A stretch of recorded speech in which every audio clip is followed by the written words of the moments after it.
సత్నాపల్లిలో plan చేయడం జరిగింది Palnadu district లో. దాని గురించి మార్నింగ్ అరౌండ్ 9:30కి ఒక 35 వెహికల్స్ తో పాటు కాన్వాయ్ ఒక 11 వెహికల్స్ కాన్వాయ్ తో పాటు అరౌండ్ 35 వెహికల్స్ తో పాటు తాడేపల్లి నుంచి స్టార్ట్ అవడం జరిగింది.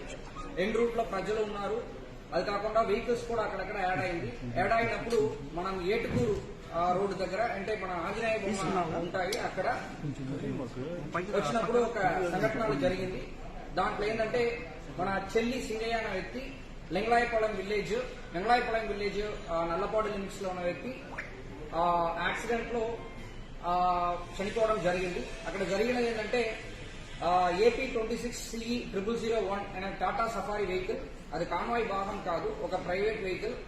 దాంట్లో తగిలి కిందకి పడిపోయారు. దానిపైన ఆ వెహికల్ షోల్డర్ లో ఎక్కడం జరిగింది. దాని తర్వాత ఆ పర్టికులర్ చెల్లి సింగయ్య అనే వ్యక్తిని సైడ్ లో పెట్టడం జరిగింది. ఎవరు కూడా వాళ్ళని మళ్ళీ పట్టించుకోవట్లేదు.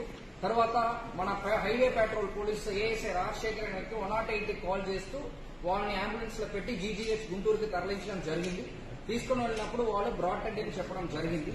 సో దీంట్లో ఏంటంటే మనము ఈ పర్టికులర్ సత్నాపల్లి ప్రోగ్రామ్ కి మనం 11 కాన్వాయ్ వెహికల్స్ తో పాటు ప్లస్ 3 వెహికల్స్ వరకు పర్మిషన్ ఇవ్వడం జరిగింది. కాకపోతే దాని కాకుండా మళ్ళీ ఒక 38 వెహికల్స్ ఎక్స్ట్రా జాయిన్ అవ్వడం, తర్వాత అన్ఎక్స్పెక్టెడ్ గా క్రౌడ్ ఎక్కువ రావడం వల్ల ఈ సంఘటన జరిగింది. దీనిపైన వాళ్ళు కంప్లైంట్ ఇచ్చారంటే దాని మేరకు మనం చట్ట ప్రకారం చర్యలు తీసుకుంటాం.